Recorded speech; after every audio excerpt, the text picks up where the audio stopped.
Welcome back to Broncos Country Tonight. In the first segment, we talked about what we saw in the first 10 days that impressed us.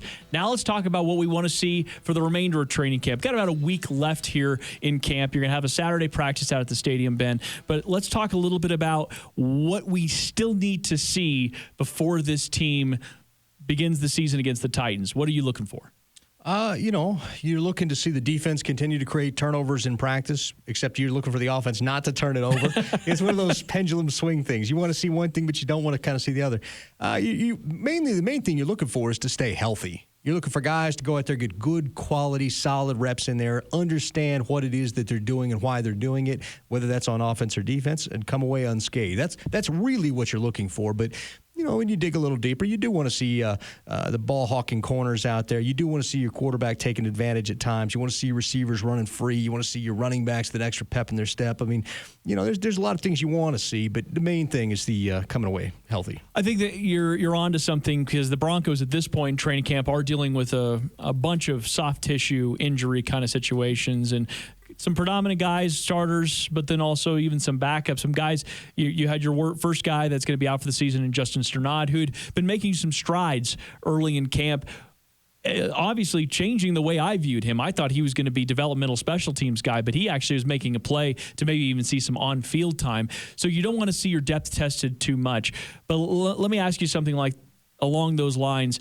Do you think that there needs to be some more guys from the second and third team stepping up and putting themselves in position to actually make, I guess, sizable contributions this year?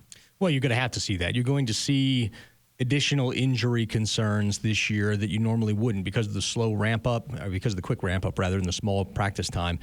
You're going to find that there are going to be soft tissue injuries. You're going to find things. Grant Delpit out for the year. There's all kinds of things around the league where guys are getting hurt. The Broncos have avoided a large portion of that. Now, Sternad obviously is a crushing blow because he was in play to be kind of that nickel linebacker, kind of get into the sub-package stuff. And I got to be honest, he was playing really well. Should be exciting next year if he can come back from that wrist injury. But with Todd Davis out, all of a sudden your depth is really strained. Now you've got Alexander Johnson and Josie Jewell, and Jewell's a rotational player. He's a special teams type, but you don't want him on the field every down. His athletic profile is not really set up to be out there covering the elite tight ends of the league. Last thing you want to do is match Josie up on a George Kittle or a Travis Kelce. So, you got to get those guys back, get them healthy, and hope that your depth and the guys behind it, to answer your question, are prepared to be the next man up. And you'd like to see more out of that. You'd like to see more Josh Watson stepping up and saying, hey, I'm here. Let me get that job. You'd like to see that. Haven't seen it yet. Doesn't mean we won't. What about Lloyd Cushenberry? I feel like this is kind of the time where he can kind of sew things up, kind of cement that he's the starting center. You and I have talked about it quite a bit on the show that Austin Schloman has done just fine. Patrick Morris seems to be a distant third between those two. So, but Lloyd Cushenberry seems to be getting more and more. Today got all the reps at center. So what about Lloyd Cushenberry? What can we see from him?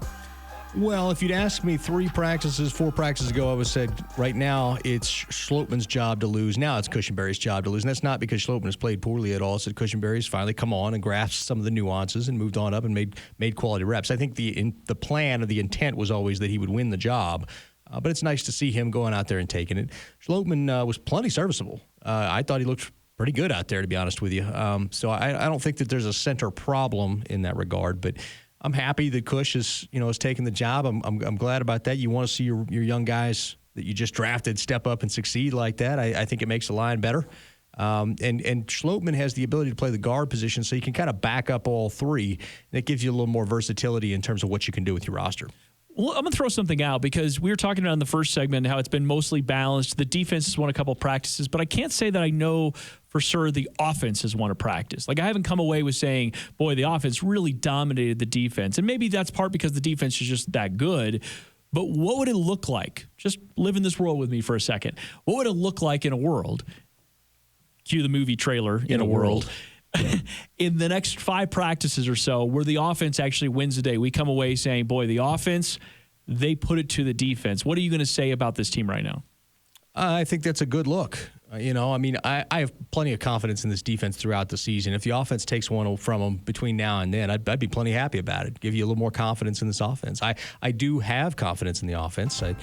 Seeing them out here, I think they've won a couple of days, specifically early. But I like the back and forth. I like it being neutral. You want that. That means that if your offense is keeping pace and trading blows with a defense that you expect to be a top 10, top 5 defense potentially, then your offense is probably doing something right.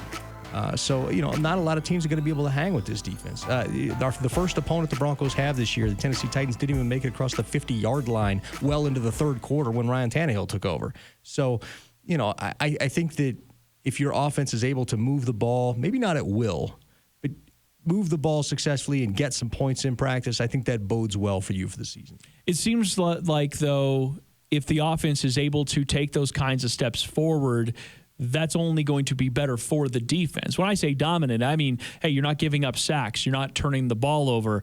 When you're not having drops. Like today we saw quite a few drops. Like those kinds of things. Like for me, that is a dominant performance from the offense where you're completing whatever you want to do. You're imposing your will to a certain extent. And it's been years since the offense did that. It's been basically back since Manning.